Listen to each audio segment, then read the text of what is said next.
Vous nous attendez, on vous avait annoncé, ils sont là, ils font l'actualité, ils sont à la base de plusieurs choses. Sur ces plateaux, je suis avec l'ambassadeur André Alain Atoundou. Il est cadre du FCC Front Commun pour les Congos. Il est là déjà avec nous, monsieur l'ambassadeur. Soyez le bienvenu. Merci, bonjour. Voilà, aujourd'hui vous êtes sur ces plateaux en confrontation avec le docteur Noël Tchani Mwadiamvita. Il est l'ancien candidat président de la République aux élections de 2018. Président Noël Tchani, soyez le bienvenu. Merci de me recevoir ici. Voilà, je commence avec M. André Alain Atoundou. Le sujet est là bien affiché. Bilan de Joseph Kabila, 18 ans après, c'est notre premier point. Nous allons en parler. Monsieur l'ambassadeur, vous avez soutenu Joseph Kabila pendant le moment, 18 ans après. Peut-on nous parler qu'il a un bilan positif ou négatif? Absolument, c'est même la question la plus facile, à laquelle je ne m'attendais pas. N'est-ce pas, après 18 ans. D'abord sur le plan de l'administration du territoire. Il a réunifié tout le territoire sous l'autorité de Kinshasa. Parce que, souvenez-vous, il y avait des roitelets, RCD, MLC, Campbell, etc. Il a réussi à réunifier. Concomitamment, il a réussi à réunifier les zones monétaires. Il y avait des zones Zaïre, des zones dollars, etc.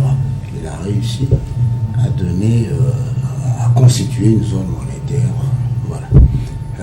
Sur le plan de la défense, il a réunifié l'armée, des plusieurs groupes armés. Il en a fait une armée aujourd'hui nationale et qui est côté la 10e de l'Afrique. Donc c'est un élément important. Et cette armée, dont la montée en puissance est évidente, a réduit les activités des groupes armés, les guerres menées par les groupes armés en conflit de basse intensité, malheureusement asymétrique, ce qui fait que c'est plus le côté spectaculaire des actions qui est regardé plutôt que l'efficacité de notre armée. Bon, sur le plan démocratique, il a organisé 3 élections en 18 ans. Il a assuré une alternance, il a contribué à l'alternance pacifique du pouvoir et il a redonné confiance en l'homme congolais, en la capacité de ses leaders et même de lui-même de gouverner ce pays et de résoudre tous les problèmes sans pression extérieure inconsidérée. Et la preuve, c'est par exemple la discussion sur la matérialisation de l'alliance KHFCC. C'est fait entre nous, en toute responsabilité, dans un esprit de patriotisme et de nationalisme. Tandis que en 2003, eh bien, c'était Sun City, c'était la communauté internationale qui nous menait comme des jeunes gens, etc. Bon, sur le plan de la fonction publique, la situation des enseignants, la situation des médecins, la situation des agents de l'État d'une façon générale a connu une certaine progression positive, au point qu'aujourd'hui, on peut dire que le bilan du président Kabila est globalement positif, au point d'avoir laissé à son successeur un pays d'une parfaite gouvernabilité, c'est-à-dire le président Tshisekedi aujourd'hui a tous les instruments pour affronter tous les enjeux, résoudre tous les défis. Merci. L'ambassadeur André Alain Atundou, je rappelle que vous êtes membre du FCC. Vous êtes avec votre autorité morale, Joseph Kabila, Kabange, l'ancien président. Président Noël Tcheni Modjanvita, je rappelle que vous étiez l'ancien candidat président de la République, au même titre avec Chadari et le nouveau président de la République, Félix-Antoine Tshilombo Tshisekedi. La même question, vous aurez le même minute, 5 minutes. Est-ce que le bilan de Joseph Kabila est positif ou négatif 18 ans après? 18 ans à la tête de la République démocratique du Congo, le président Joseph Kabila, à qui je rends un grand hommage, a un bilan globalement négatif. Et je vais pouvoir parcourir les points soulevés par l'ambassadeur tout à l'heure. Sur le plan sécuritaire,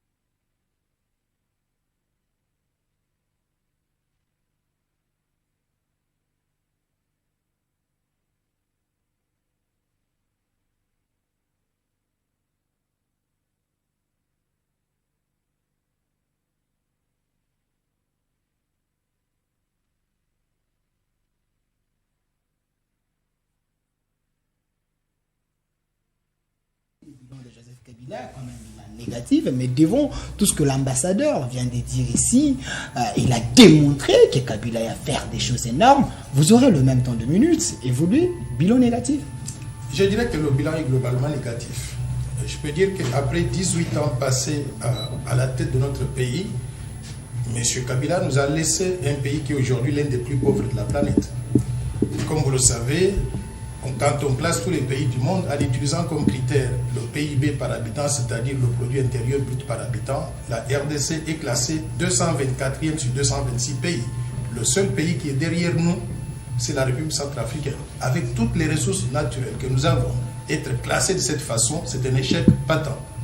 Au-delà de cela, je dirais que sur le plan sécuritaire, les Congolais n'ont jamais vécu une situation comme ce que nous avons connu pendant les 18 dernières années.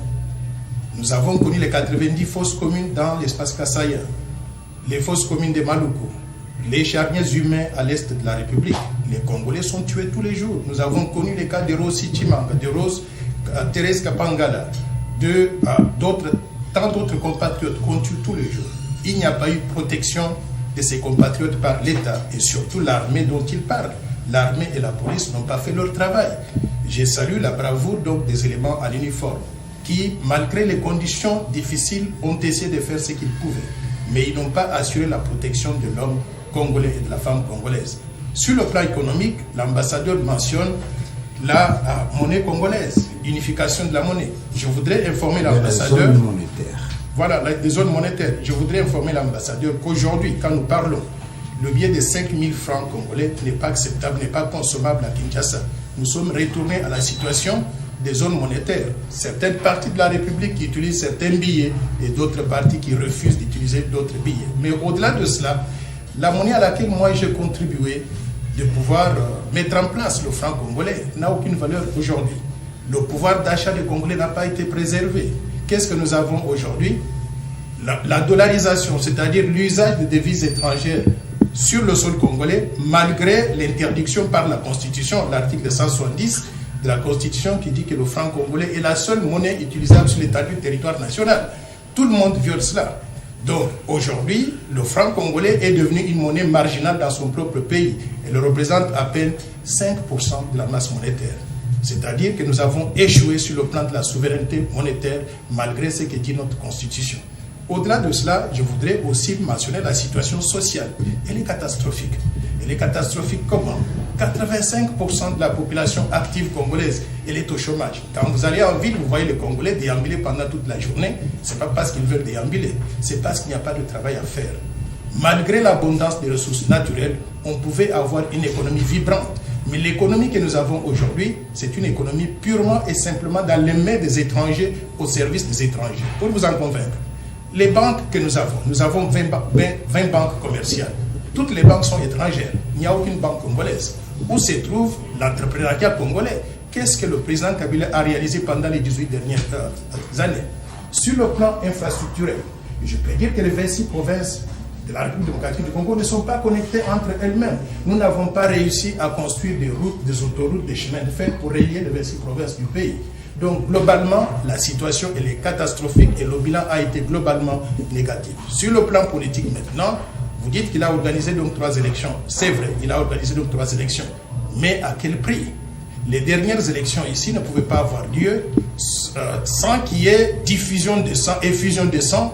Pourquoi? Parce qu'il refusait d'aller aux élections. On a tenté de changer la loi électorale, de changer la constitution. Et il y a eu nos compatriotes qui se sont sacrifiés. On a tué comme des cobayes donc sur la rue pour que nous puissions avoir ces élections. Et s'il n'y avait pas de pression internationale, on n'aurait pas eu les élections que nous avons. Et même ces élections que nous avons, elles ont été très imparfaites. Vous-même, par exemple, vous avez décidé de vous retirer donc de la course pour être sénateur. Pourquoi? Parce qu'il y a eu tentative de corruption. On a demandé que vous puissiez donc leur donner de l'argent afin de devenir sénateur. Donc notre Sénat est rempli de gens qui sont arrivés là-bas grâce à ce système de corruption, tout comme les gouverneurs des provinces. Par conséquent, notre système électoral a été très imparfait et ce n'est pas un crédit que le président devait prendre. Nous devrions avoir honte de ce système. Merci, président Noël Luciani. L'ambassadeur André Aléa Tundu, devant cette démonstration avec les chiffres, apparemment, vous, l'ancien pouvoir, vous n'avez pas des choses à démontrer. Je vous relance avec une question. Le projet 5 chantiers, la révolution de la modernité, où en sommes-nous avec ça? Parce qu'apparemment, ce n'est pas visible. Je vous remercie. Je voudrais réagir globalement à l'exposé de M. Tiani, qui est plutôt une série de slogans.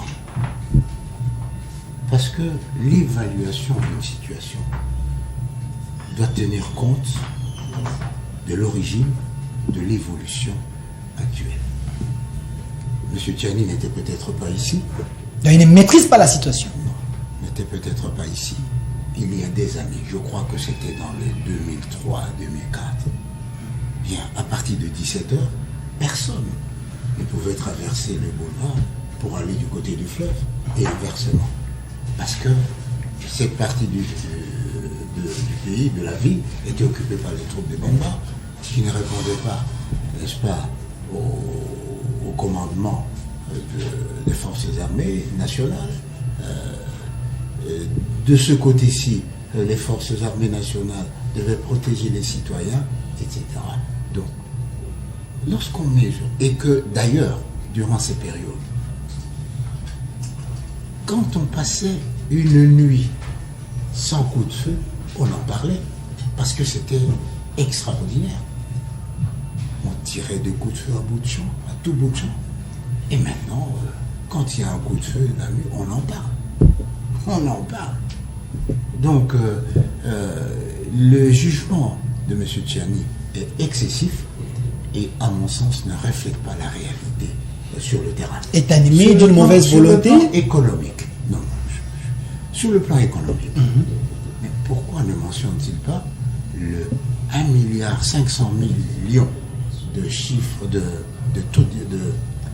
réserve d'échange que le président Kabila a laissé? Ça aussi, c'est négatif. La stabilité de la parité franc-congolais, dollar, c'est aussi un échec. Mais ce sont des réalités.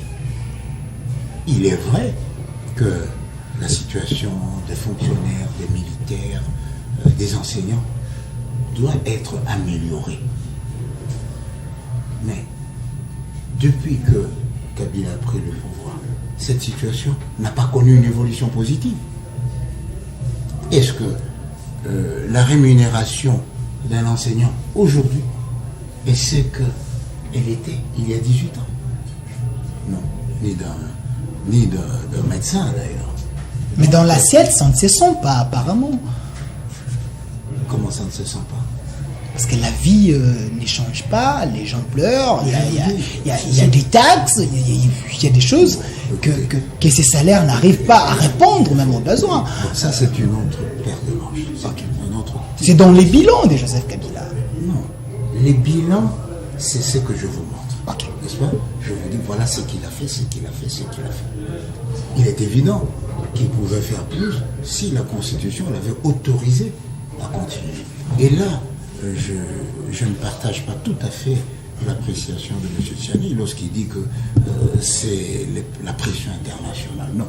Le président Trump vient de dire, à propos d'un pays qui voulait changer la Constitution, il n'appartient pas aux États-Unis de nous imposer le nombre de mandats, le type d'élection, etc. Donc, le président Kabila, j'ai été le porte-parole de la majorité pendant 3 ans et durant cette période exaltante, eh bien, m'a toujours dit, je vais respecter la Constitution et je me suis fait le devoir de le répercuter, aussi bien ici qu'à l'étranger.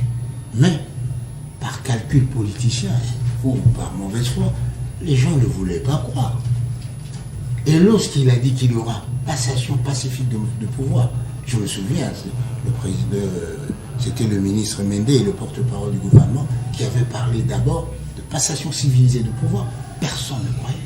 Mais maintenant que ces choses sont arrivées, ils doivent quand même apprécier.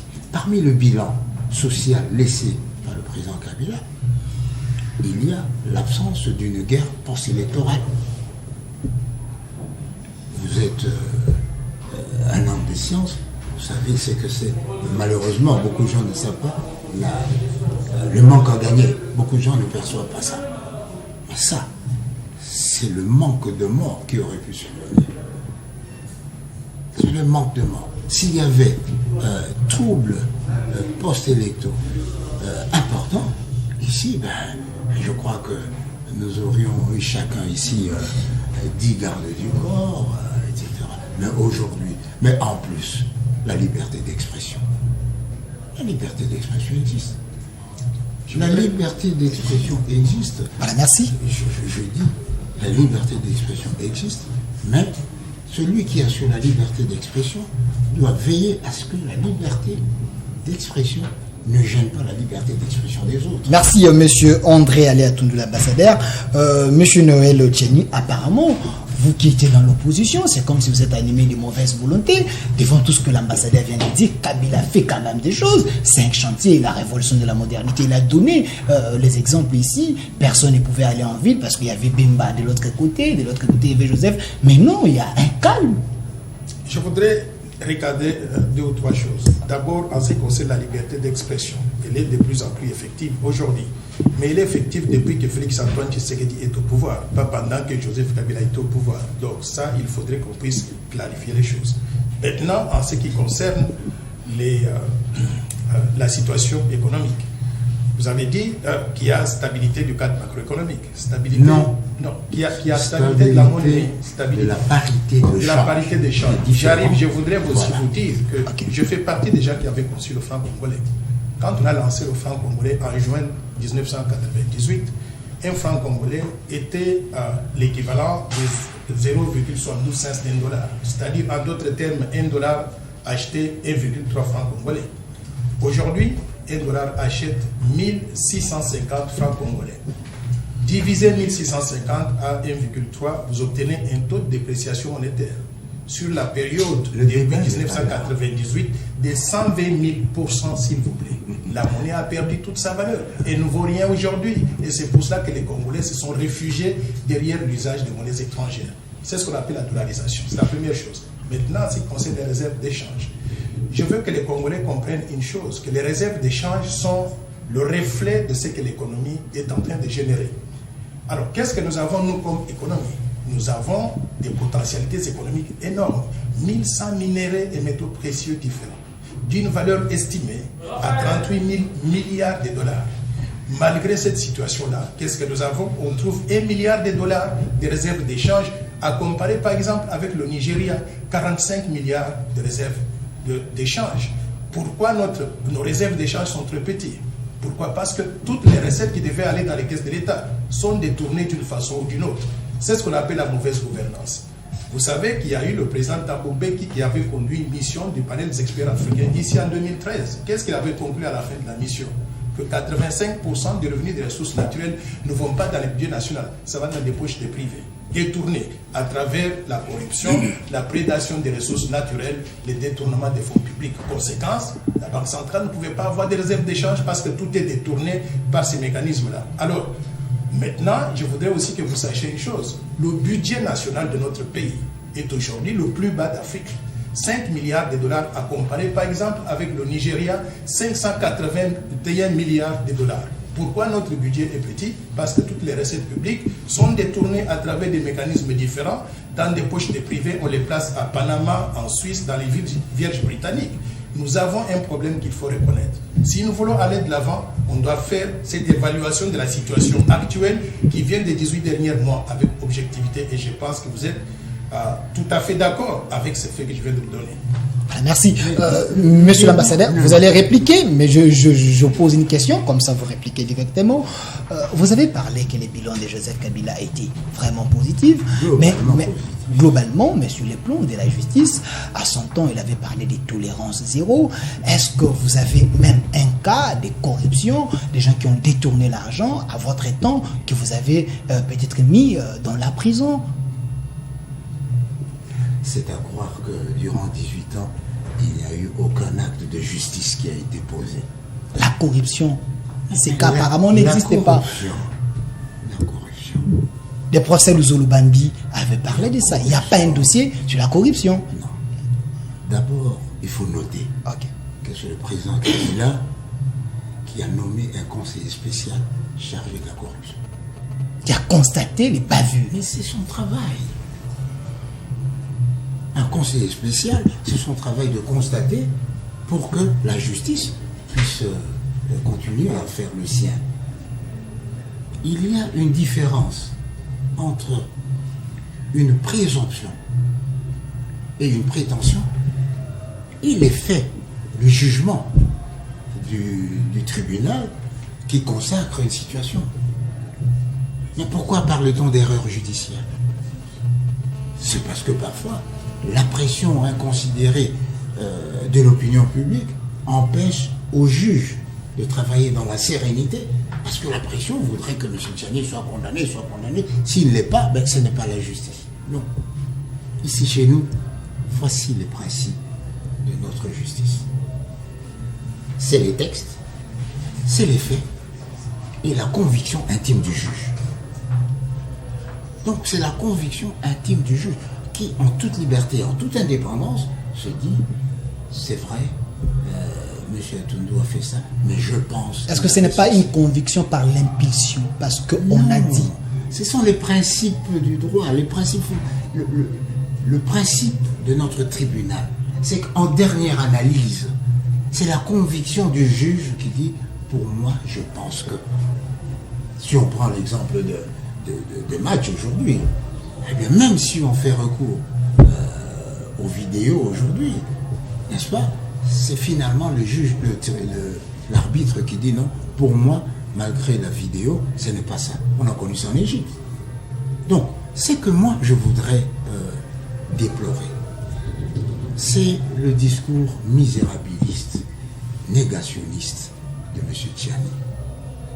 La question que vous m'avez, le fait que je relevais, c'est que le président Kabila a laissé 1,5 milliard. La question n'était pas de nous comparer par rapport à Tartampion et ça, mais il semble nier ce fait. Non, c'est un fait que le président Kabila, quand il est parti, il a laissé. Il l'a laissé. Aujourd'hui, notre armée est la 10e d'Afrique. Mais ce n'est pas nous qui l'avons dit. N'est-ce pas? Ce sont des instituts spécialisés qui ont dit, tiens, depuis, ils ont monté, etc. Ils sont la 10e armée. Ce sont des faits. Mais la liberté d'expression, elle est réelle. Aujourd'hui, parce que réelle. Le président Noël a parlé avec Félix, mais pas avec Kabila. Le président Noël, le candidat, M. Tchani, il sait très bien sous quel colibé on a traité le président Kabila ici, sans qu'une conséquence fâcheuse s'en suive. Sinon, tous les politiciens seraient là-dedans. N'est-ce pas? Donc la liberté d'expression existe, puisqu'il aime tant les comparaisons. a-t-il regardé autour de nous? C'est que cette expression contient de fallacieux dans l'expression. Non, nous ne sommes pas au ciel, c'est de toute évidence. Mais nous ne sommes pas à l'enfer non plus. Nous sommes sur la terre des hommes. Et je pense qu'en tant qu'ancien candidat président de la République, vous avez la responsabilité morale de soutenir l'action de ceux qui ont été choisis par le peuple de mener sa vie pendant 5 ans. Plutôt que, voilà, vous voyez les statistiques, mais tout ce que vous dites là, ce n'est que pour Kinshasa. Avez-vous été à l'intérieur du pays? Oui.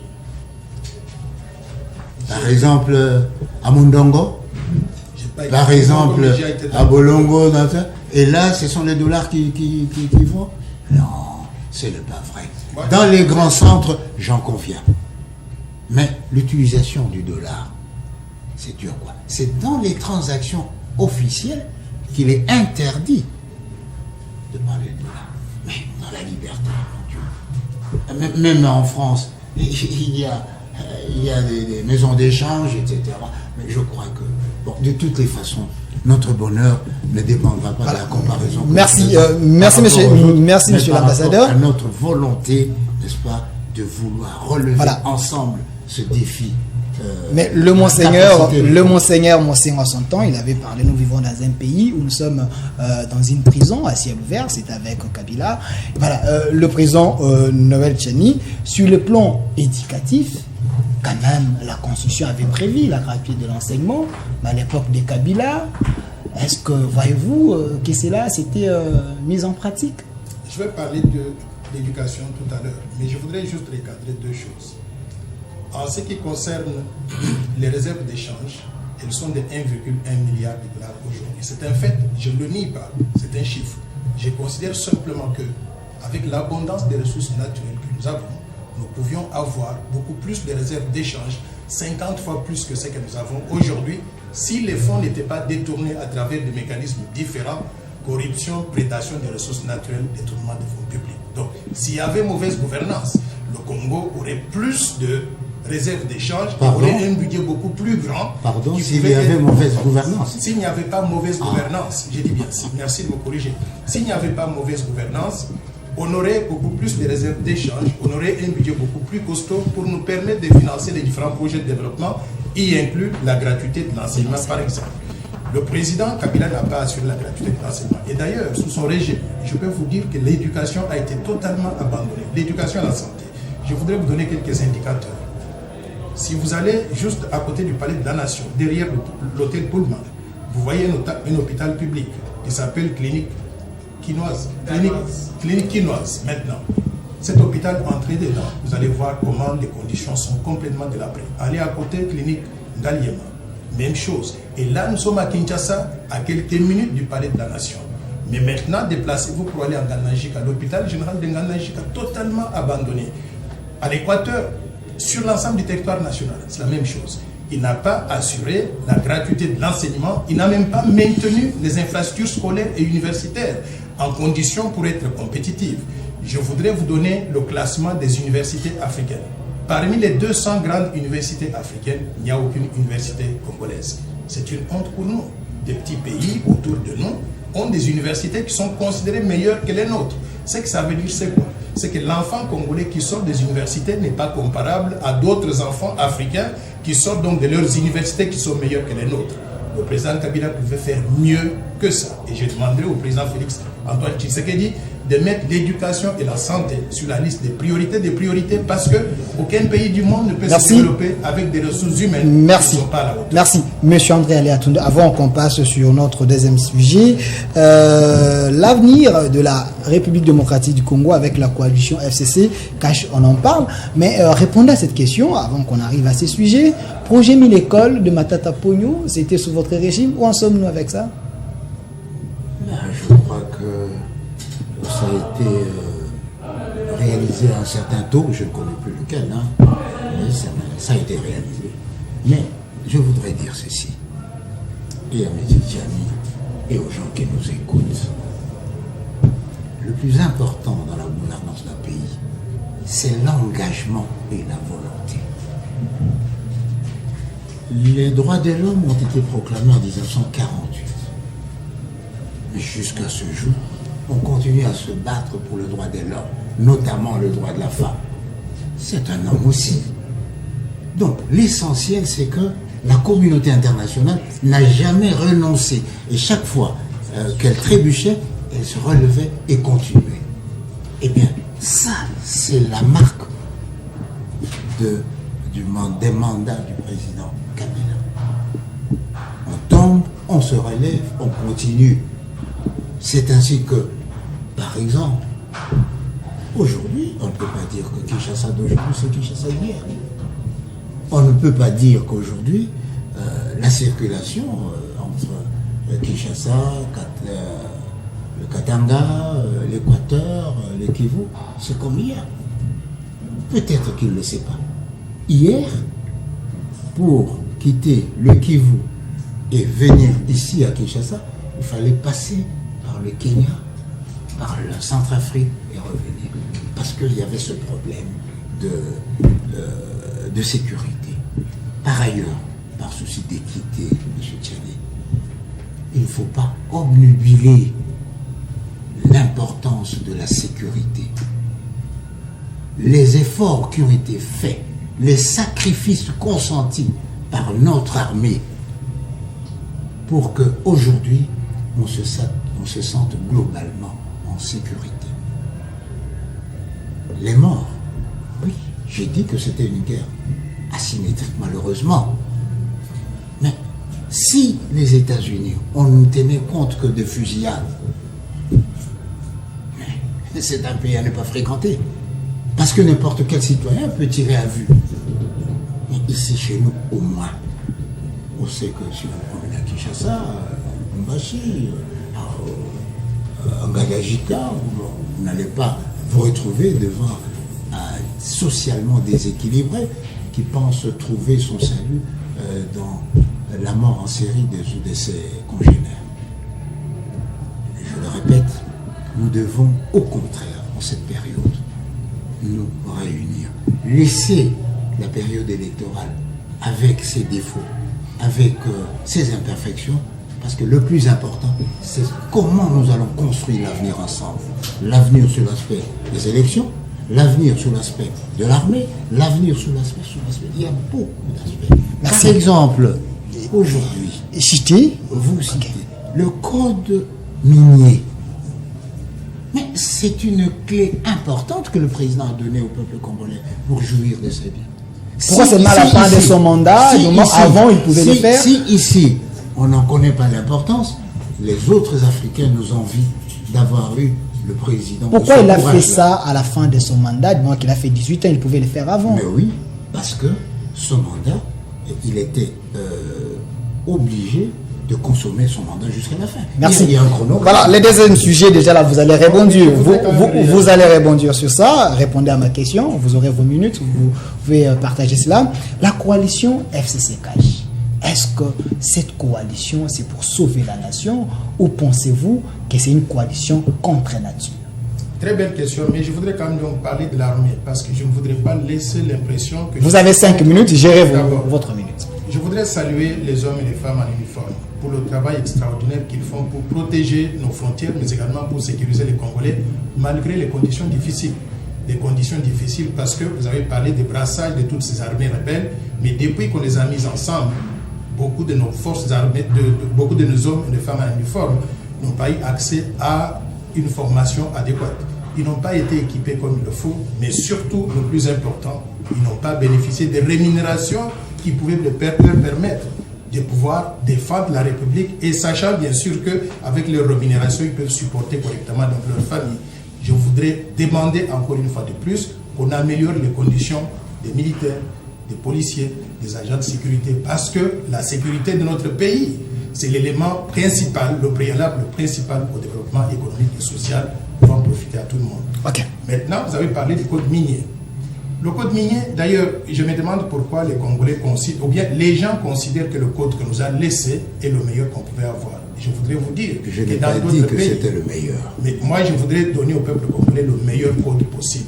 Et je voudrais vous dire une chose, c'est que dans d'autres pays, non pas simplement en Afrique, mais à travers le monde, il y a des codes miniers qui sont beaucoup plus attractifs pour les peuples de ces pays-là. Par exemple, le Nigeria. Aucune entreprise étrangère ne peut faire des affaires là-bas si elle n'a pas cédé aux nationaux, soit à l'État, soit au privé, au moins 49% des actions dans cette compagnie-là. Ce n'est pas l'exigence que nous avons ici. Donc notre code a un chemin à parcourir avant qu'il ne soit totalement en faveur donc, du peuple congolais. Mais le peu qu'on a fait, je salue donc ces efforts-là, mais il reste beaucoup à faire et ce que nous avons n'est pas du tout parfait. Maintenant, en ce qui concerne l'avenir de FCC Cash, c'est une coalition. L'avenir de la RDC avec cette coalition, avec cette FCC coalition. Cash, est-ce que c'est une coalition contre nature ou comment? D'abord, je voudrais demander à M. l'ambassadeur, parce que lui, il est beaucoup plus proche de ces choses-là que je l'ai été, qu'il nous dise en quoi consiste le deal entre le FCC et le Cash, parce que moi, je ne connais pas les détails. Mais d'après ce que je vois aujourd'hui, j'ai compris qu'il y a une répartition des ministères. Ok, 65 ministres. Avec 5 milliards. Je considère déjà que 65 ministres, c'est un gouvernement éléphantesque, budgétivore, et c'est un gouvernement qui risque d'être très inefficace parce que je ne vois pas comment Monsieur le Premier ministre, à qui je souhaite bonne chance, comment il pourrait suivre au jour le jour les activités de chacun de ces 25 ministres. D'autres pays, par exemple les États-Unis d'Amérique, qui sont beaucoup plus grands que nous, au point de vue de la superficie, mais également au point de vue de la population, fonctionnent avec 16 ministres. La France fonctionne avec 19 ministres. L'Allemagne, à peu près 15 ministres. Le Nigeria, 36 ministres. Et nous, nous avons 65 ministres. Mais les Ghana, il y a un problème. Un exemple, je vous relance, mais les Ghana, va y avoir 100 et quelques ministres. Je ne suis pas sûr, mais je ne voudrais pas suivre l'Ouganda, ce sont des références que vous donnez. L'ambassadeur, vous aurez votre temps de parole. Par équité, il doit être correct pour dire, voilà, là c'est autant, mais qu'on ait 65 ministres, nous sommes en deçà de ce que le Ghana a et en deçà de ce que le Ghana a. Voilà qui va... Il va récupérer ses minutes lorsque vous allez parler. Voilà, c'est celui qui parlait. Évoluez. Mais je constate que dans la répartition de ces ministères, il y a quelque chose de très mystérieux. Les ministères régaliens devaient revenir de droit au chef de l'État pour lui permettre d'avoir les leviers du pouvoir de gérer le pays dans l'intérêt du peuple congolais. Mais qu'est-ce que je constate? Le FCC a pris tous les ministères clés, c'est-à-dire l'argent, le ministère des Finances, le portefeuille et les mines. La force, ils ont pris le ministère de la Défense. Et pour lutter contre la corruption, la mauvaise gouvernance et consorts, ils ont même pris le ministère donc, de la Justice. Or, le président de la République doit pouvoir délivrer au peuple congolais un système de gouvernance différent de celui que nous avons hérité jusqu'à présent. Donc, moi, j'aurais souhaité sincèrement qu'on puisse revoir cette répartition-là. Parce que si on est partenaire, FCC et Cash, il serait tout à fait indiqué qu'on puisse donner au président de la République les leviers du pouvoir pour qu'il puisse transformer le pays, couper avec la mauvaise gouvernance. Vous reconnaissez que jusqu'à présent, on a eu un système qui n'a pas été considéré comme étant la bonne gouvernance. Couper avec cette mauvaise gouvernance et donner le changement au peuple congolais souhaité par tout le monde. Malheureusement, ces ministères régaliens ont été pris par le FCC au dépourvu donc du président de la République. Merci, président Noël Cheni. Monsieur l'ambassadeur André Aliatoun, je rappelle que vous êtes du FCC. Monsieur l'ambassadeur, apparemment, les gens disent que cette coalition, c'est vous les gagnants. Vous avez presque tous les ministères importants de la nation, du moins que vous êtes dans la coalition. Vous pouvez aussi laisser cela aux gens du Cash. D'abord, je voudrais dire que cette coalition a un sous-bassement. C'est la Constitution et la volonté des deux autorités morales, le président Tshisekedi et le président Kabila, de travailler ensemble, d'œuvrer la main dans la main pour le développement de notre pays. Et donc, toutes ces observations, j'allais dire, presque indues, sur le déroulement des négociations ne servent à rien. Parce que ce sont des négociations entre Cash et FCC. Mais qui concerne la nation. Bien sûr. Ça concerne la nation. Bien sûr. Okay. Bien sûr. Mais la responsabilité de la répartition, la responsabilité de la gérance du pays, c'est le FCC et Cash. Si vous avez un autre point de vue. Soit vous le faites valoir au Parlement, au Sénat, soit vous attendez votre tour quand vous serez président. Mais il ne faut pas faire perdre au peuple congolais l'État, disons, les avancées démocratiques si propices au développement du pays par des discussions byzantines.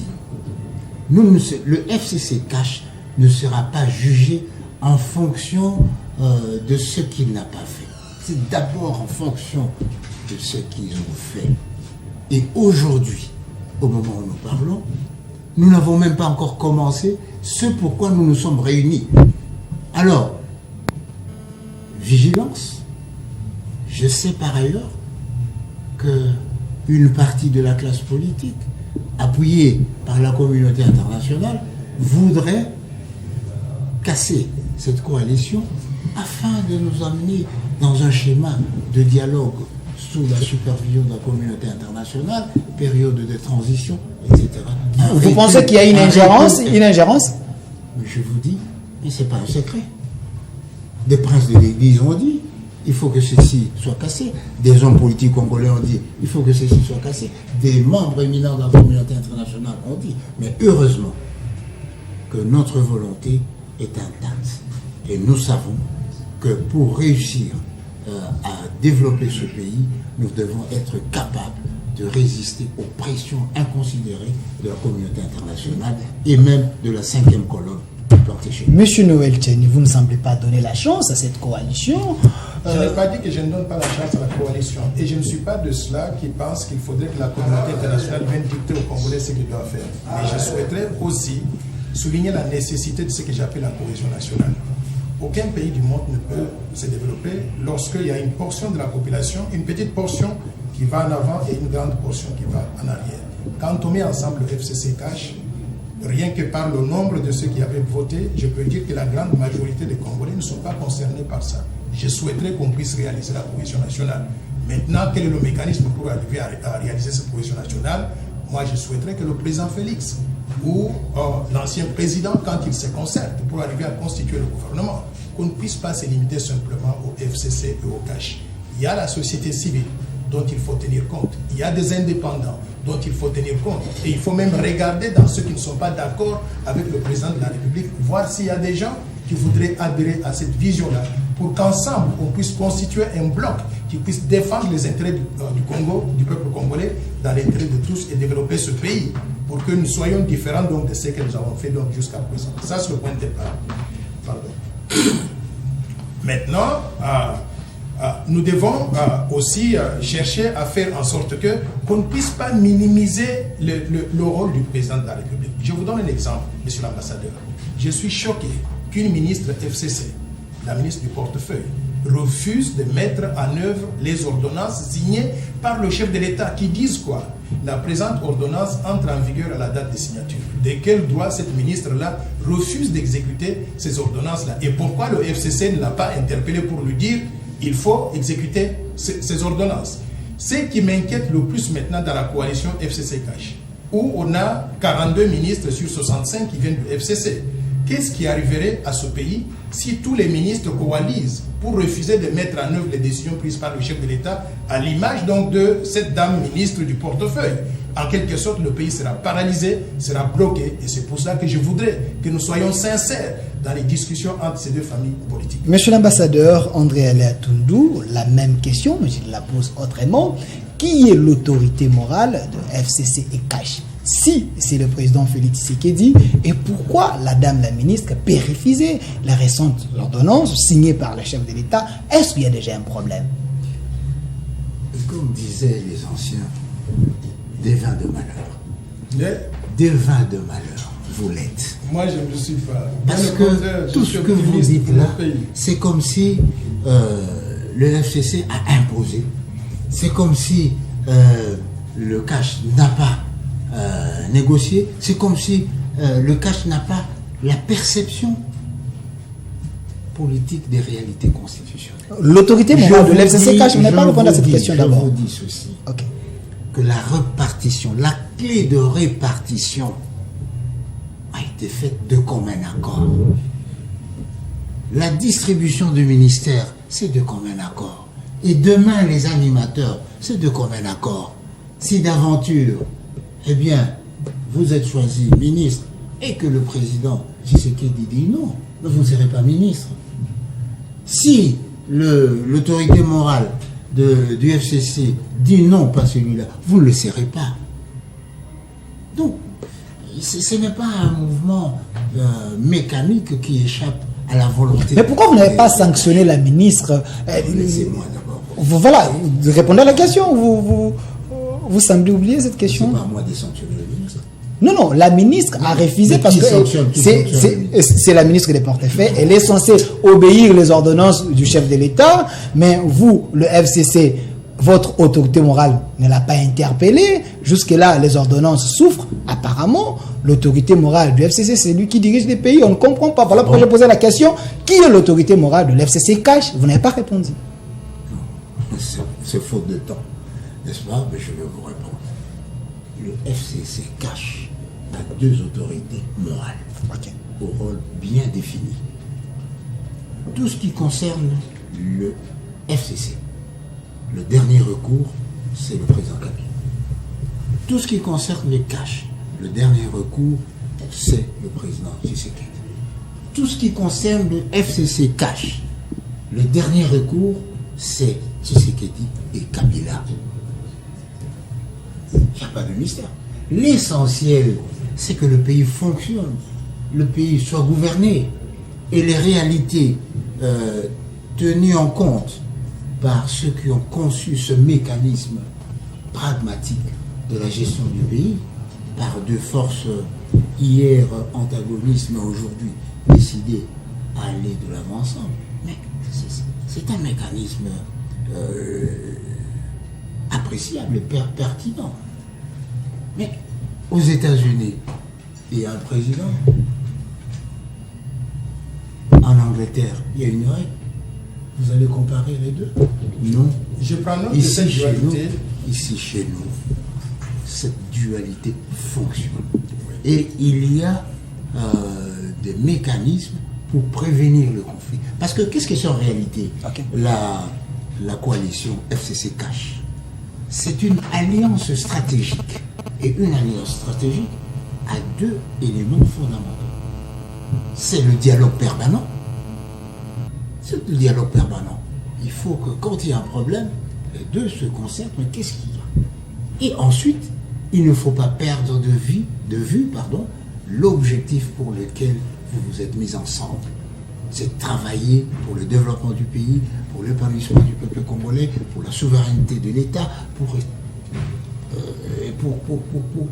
la sécurité. Monsieur l'ambassadeur, je repasse la parole du côté de monsieur Noël Tchani, mais répondez à cette question. Question directe, réponse aussi directe, s'il vous plaît. Monsieur l'ambassadeur, si aujourd'hui, vos ministres du FCC, le président de la République donne l'ordre, refuse d'obtempérer, qui sanctionne? C'est l'autorité morale du FCC ou c'est le président? Parce que la ministre n'a pas obéi. Qui dirige le pays? C'est le président, mais la ministre est encore là. Qui dirige le pays? C'est le président Félix, mais la ministre n'a pas obéi. Si, en toute hypothèse, tel est le cas, et si le président Tshisekedi a privilégié une chose beaucoup plus importante que cette décision du ministre, c'est lui qui est responsable. Vous avez dit le mot qu'il faut. Je voudrais que les téléspectateurs comprennent une chose, c'est que dans cette dualité entre le FCC et le CASH, dans cette cohabitation entre le président Félix-Antoine Tshisekedi et son prédécesseur Joseph Kabila, il y a son partenaire, prédécesseur. Là, ils sont partenaires. Mais ça n'a tout nous laissé lui évoluer. Ce que je voudrais dire, c'est qu'il faut que l'un d'eux rende compte à la nation. Un de deux va être comptable devant la nation. Non, une seule personne. Non, laissez-moi finir d'abord. Une seule personne. Laissez-moi d'abord finir. Voilà. Vous êtes protégé par moi. À la fin de l'année, il y aura quelqu'un qui va prononcer le discours sur l'état de la nation, qui va rendre compte au peuple congolais de si on a fait des progrès ou on n'a pas fait des progrès et pourquoi on n'a pas fait des progrès. Cette personne-là s'appelle président Félix-Antoine Tshisekedi. Absolument. Il faut lui laisser donc la liberté de prendre toutes les initiatives qu'il faut. Selon vous, il n'a pas la liberté? Mais il est président. Oui, mais on est en train de nous entraîner ici dans une dualité où il ne peut rien faire donc sans pouvoir consulter donc l'autre camp. Je voudrais donc qu'il puisse avoir la liberté, notamment par exemple quand une ministre refuse d'exécuter donc ses ordres, ses ordonnances. À mon avis, elle doit être révoquée immédiatement. Maintenant, il faut aussi que le FCC fasse comprendre donc à ces ministres qu'on va envoyer dans le gouvernement que leur patron, c'est le président Félix-Antoine Tshisekedi.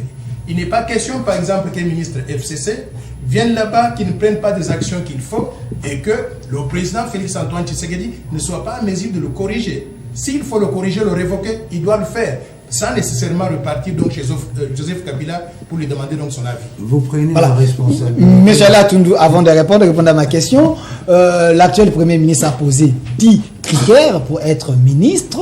Parmi les 10 critères, est-ce que quand il demande 3 noms par chaque poste, il dit que celui qui était condamné ne peut pas avoir le poste, mais nous avons quand même les Franck Diongo, les personnalités politiques qui étaient condamnées à votre temps, mais aujourd'hui, ils peuvent quand même venir dans les affaires. Est-ce que ce n'est pas un moyen de les écarter déjà? Non.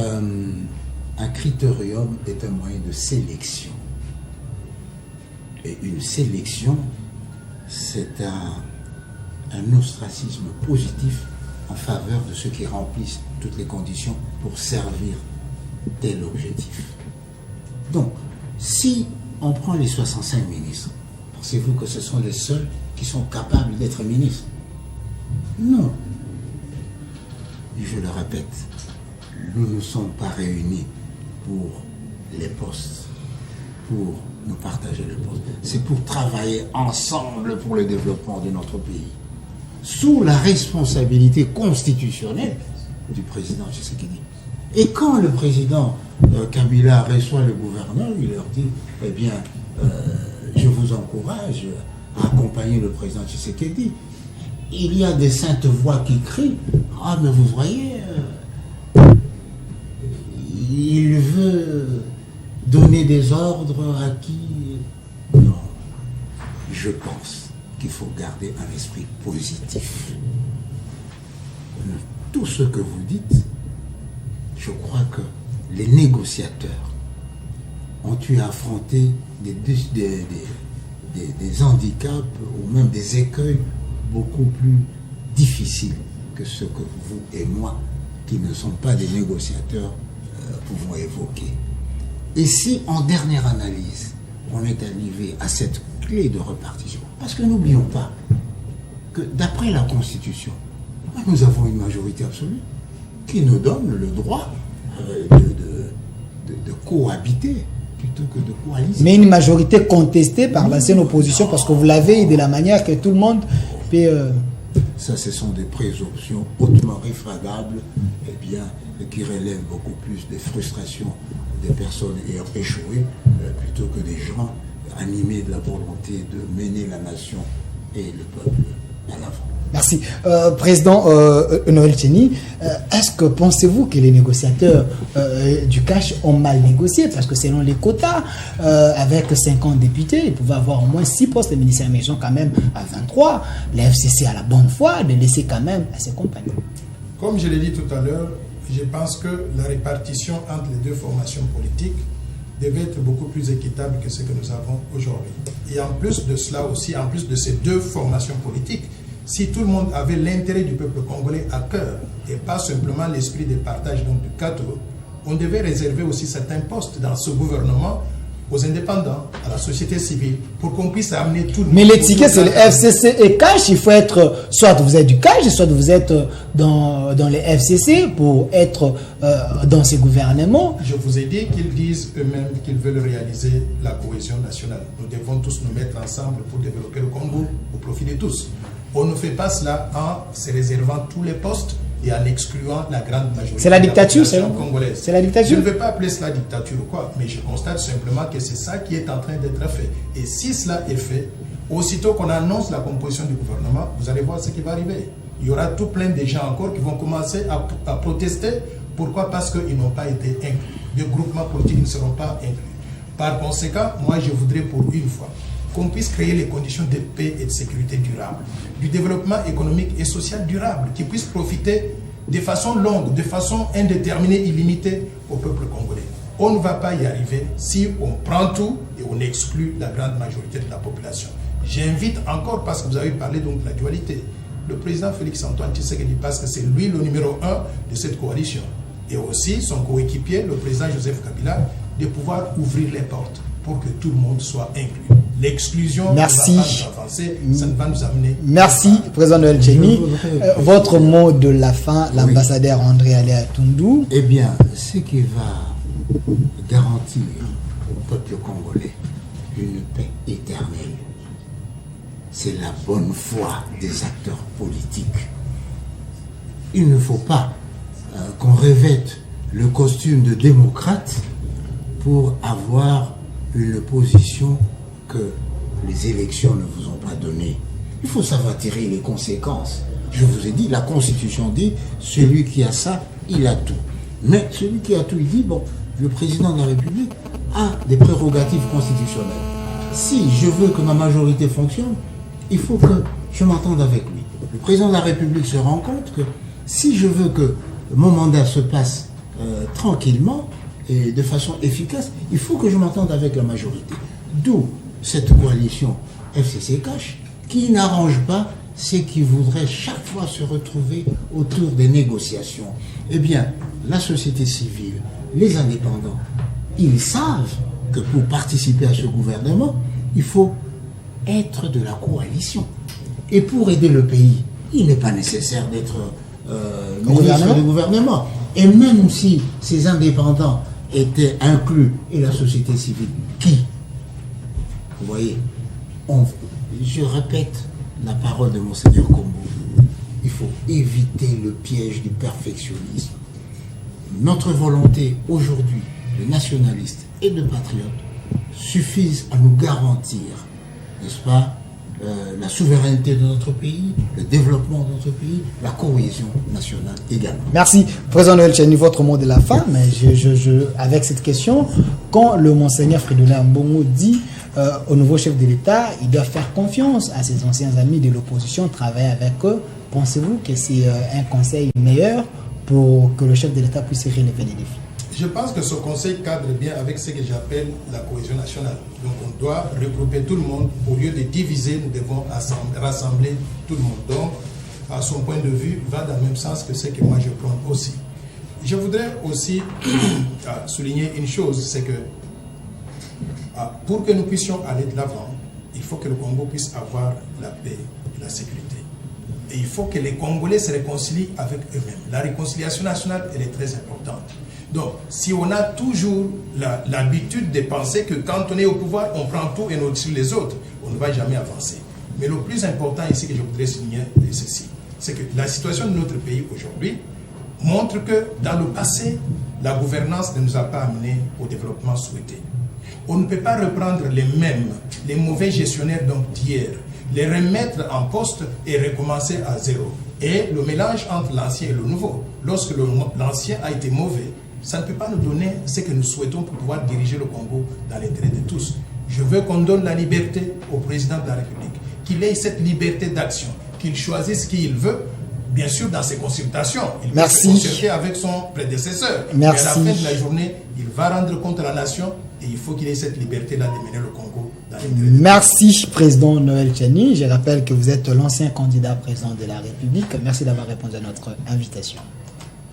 Merci beaucoup. Vous ne m'avez pas donné l'occasion de parler du plan Marshall. Nous allons en parler prochainement. La RDC, parce que j'aurais bien souhaité avoir la réaction de l'ambassadeur Atundu, que je respecte beaucoup. Nous allons en parler prochainement. Merci aussi l'ambassadeur André Alain Atundu. Je rappelle que vous êtes cadre du FCC. Merci aussi d'avoir répondu à notre invitation. Je ne voudrais pas discuter sur le plan Marshall, mais sur le plan Tiani. Voilà. Merci sur le plan Tchani. Merci. Merci aussi à vous, fidèles téléspectateurs. Vous étiez très nombreux à nous suivre. Merci à notre AG Papa du Conti pour la confiance. Merci à notre directeur de programme Brada Edikas, Arsène Kavassala. Merci et restez fidèles à nos programmes. Au revoir. Merci mille fois. On va regarder comme ça on va nous prendre la photo souvenir. Voilà, merci. C'est dommage que ce débat ne soit pas le débat.